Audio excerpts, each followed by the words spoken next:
الحمدللہ رب العالمین، الصلاۃ والسلام علی رسولہ الکریم، اما بعد۔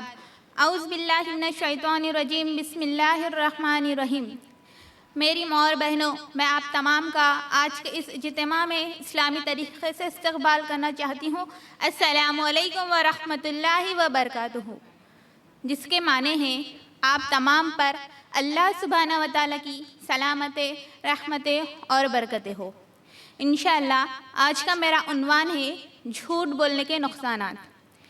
دیکھیے، اللہ سبحانہ تعالیٰ قرآن میں فرماتے ہیں کہ اللہ تعالیٰ کسی ایسے شخص کو ہدایت نہیں دیتا جو حد سے زیادہ گزر گیا ہو اور جو سب سے زیادہ جھوٹ بولتا ہو۔ تو اللہ تعالیٰ قرآن میں کیا کہہ رہے ہیں کہ جھوٹ ایک ایسا گناہ ہے جو انسان کی ہدایت کے راستے میں رکاوٹ بن سکتا ہے۔ اور ایک جگہ اللہ سبحانہ تعالیٰ نے قرآن میں بڑے سخت الفاظ استعمال کیے ہیں اس شخص کے لیے جو شخص جھوٹ بولتا ہو۔ اللہ تعالیٰ قرآن میں سورہ عمران آیت نمبر 61 میں فرماتے ہیں، لعنت ہو اس شخص پر جو شخص جھوٹ بولتا ہو۔ یہ اتنے سخت الفاظ ہیں نا۔ پہلے اللہ نے کیا فرمایا؟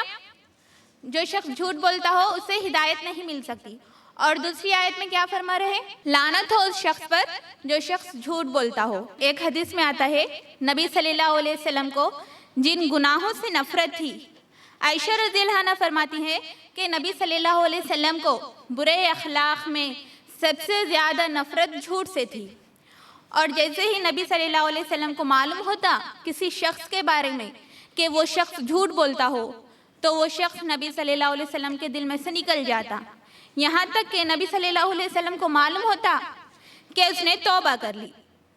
تو اللہ کی طرف سے بھی لعنت ہے اور ہدایت بھی نہیں ملتی، اور اللہ کے رسول صلی اللہ علیہ وسلم کے طرف سے بھی نفرت کا اظہار۔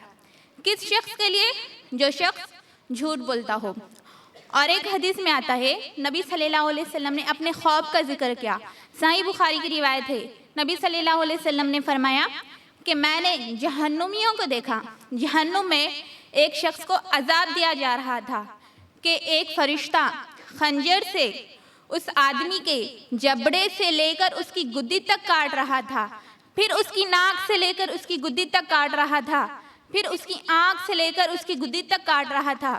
تو اور وہ فرشتہ چہرے کے دوسری سائڈ میں آتا ہے اور یہاں پر بھی وہ ویسے ہی کاٹتا، اتنی دیر میں چہرے کی پہلی والی سائڈ وہ اپنی واپس پہلے والی حالت میں آ جاتی۔ تو نبی صلی اللہ علیہ وسلم نے جبرائیل علیہ السلام سے پوچھا کہ اسے یہ عذاب کیوں دیا جا رہا ہے؟ تو جبرائیل علیہ السلام نے بتایا، یہ وہ شخص ہے جو صبح کو ایک جھوٹی خبر لے کر نکلتا اور اس جھوٹی خبر کو لوگوں میں بتاتا، اور وہ خبر پورے لوگوں میں عام ہو جاتی۔ تو میری ماں اور بہنوں، ایک جھوٹی خبر کے لیے اسے یہ عذاب دیا جا رہا ہے، اور یہ حدیث کب کی؟ 1400 سال پہلے نبی صلی اللہ علیہ وسلم نے بتایا۔ آج یوٹیوب پر، واٹس ایپ پر، انسٹاگرام پر، فیس بک پر جھوٹ کتنا عام ہو گیا ہے۔ آپ سوچئے، کچھ ایسے خبریں آتی ہے جس کو سن کر انسان کہتا ہے، ارے واہ کیا زبردست خبر ہے، اور اس کو ہم فارورڈ کر دیتے، شیئر کر دیتے، کچھ لائکس کے لیے، کچھ کمنٹس کے لیے۔ اس کی تحقیق بھی نہیں کرتے کہ وہ صحیح ہے یا جھوٹی ہے، اسے ایسے ہی شیئر کر دیتے ہیں۔ تو تھوڑی سی خوشی کے لیے بہت بڑا وبال تیار کر رہے ہیں آپ آخرت کے لیے۔ تو میری ماں اور بہنوں، بہت احتیاط کیا کرے، بغیر تحقیق کے کوئی خبر مت پھیلائے۔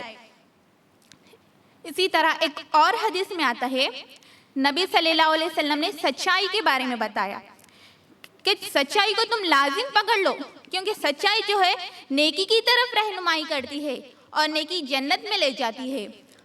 اور آدمی جب اپنی زندگی میں سچ بولتا ہو تو وہ اللہ کے نزدیک صدیق لکھ دیا جاتا ہے۔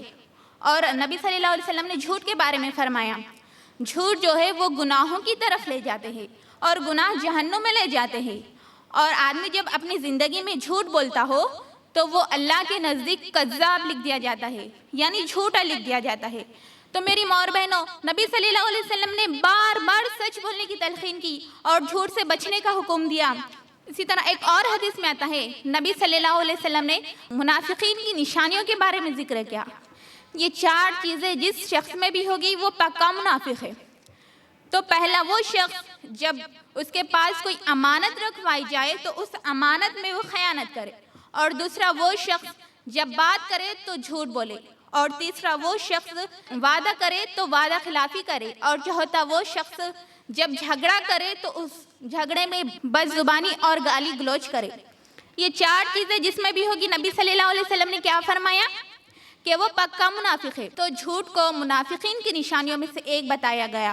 اسی طرح عبداللہ بن مسعود رضی اللہ عنہ فرماتے ہیں کہ جو شخص جھوٹ بولتا ہے نا تو اس شخص کے دل پر ایک کالا دھبا لگ جاتا ہے، پھر وہ اور ایک جھوٹ بولتا ہو تو اور ایک دھبا لگ جاتا ہے، یہاں تک کہ وہ جھوٹ بول بول کر اس کا پورا دل کالا ہو جاتا ہے۔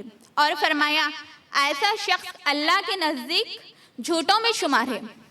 ایک اور حدیث میں آتا ہے، عبداللہ بن عامر رضی اللہ عنہ فرماتے ہیں کہ ایک دفعہ میرے گھر نبی صلی اللہ علیہ وسلم تشریف فرما تھے اور میری والدہ نے مجھے بلایا اور کہا ادھر آؤ، میں تمہیں ایک چیز دوں گی۔ تو نبی صلی اللہ علیہ وسلم نے میری والدہ سے کہا تم اسے جو بلا رہی ہو تو کیا چیز دو گی؟ تو میری والدہ نے کہا کہ میں اسے کھجور دوں گی۔ تو نبی صلی اللہ علیہ وسلم نے کہا اگر تم اس کو بلاتی اور کوئی چیز نہ دیتی تو تمہارے نام اعمال میں ایک جھوٹ لکھ دیا جاتا۔ تو اکثر ہم لوگ کرتے ہیں نا، بچوں کو بلاتے ہیں اس طرح چاکلیٹ کی لالچ میں، ہاتھ میں کچھ نہیں ہوتا، صرف چاکلیٹ دینے کے لیے بلاتے ہیں اور وہ بچے آ جاتے ہیں۔ تو آپ سوچیں کہ ہم بچوں کو کیا تربیت دے رہے ہیں؟ کیا ہم بچوں کو ایک جھوٹ کا میسیج ہی نہیں دے رہے؟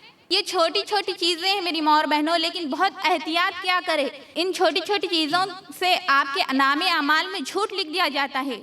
اسی طرح سورہ نساء آیت نمبر 59 میں اللہ سبحانہ تعالیٰ فرماتے ہیں اطیعوا اللہ و اطیعوا الرسول، اللہ کی اطاعت کرو، اللہ کے رسول کی اطاعت کرو، جتنی تم اطاعت کرو گے اتنی محبت بڑھتے جائے گی۔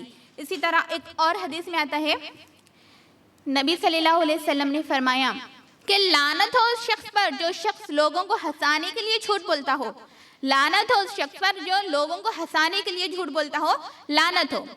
نبی صلی اللہ علیہ وسلم نے 3 دفعہ لعنت کہا اس شخص کے لیے جو شخص لوگوں کو ہنسانے کے لیے جھوٹ بولتا ہے۔ اب آپ کہیں گے ارے یہ کیا، ہمارے اسلام میں مذاق کرنا بھی منع ہے، ہنسنا بھی منع ہے۔ تو نہیں میری ماں اور بہنوں، ہنس سکتے، مذاق بھی کر سکتے، لیکن سچ پر ہنسو، سچا مذاق کرو۔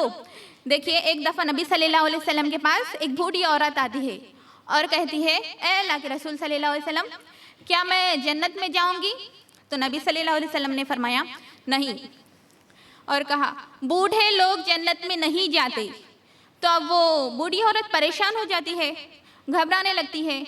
تو نبی صلی اللہ علیہ وسلم نے مسکرایا، ہنسا اور کہا بوڑھے لوگ جنت میں نہیں جاتے بلکہ اللہ سبحانہ تعالیٰ بوڑھے لوگوں کو جوان بنا کر جنت میں بھیجتا ہے۔ تو نبی صلی اللہ علیہ وسلم نے بھی مذاق کیا، ہنسا بھی۔ تو ہنس سکتے، مذاق بھی کر سکتے، لیکن سچ کہو، سچ بولو۔ جھوٹ ایک ایسا گناہ ہے اور جھوٹ کبیرہ گناہوں میں سے ایک گناہ ہے، اور کبیرہ گناہ جب تک معاف نہیں ہوتے تب تک توبہ نہ کر لی جائے۔ اگر زندگی میں لا علمی کے اندر کچھ گناہ ہوئے ہیں تو اللہ سے توبہ کر لے، کیونکہ جب تک زندہ ہے یہ اللہ کا کرم ہے کہ ہمیں اپنی زندگی میں کبھی یہ احساس ہو جائے کہ ہم نے ہماری زندگی میں گناہ کیے ہیں اور توبہ کی اور سچی توبہ کی، تو اللہ سبحانہ تعالیٰ ان گناہوں کو معاف کر دے گا۔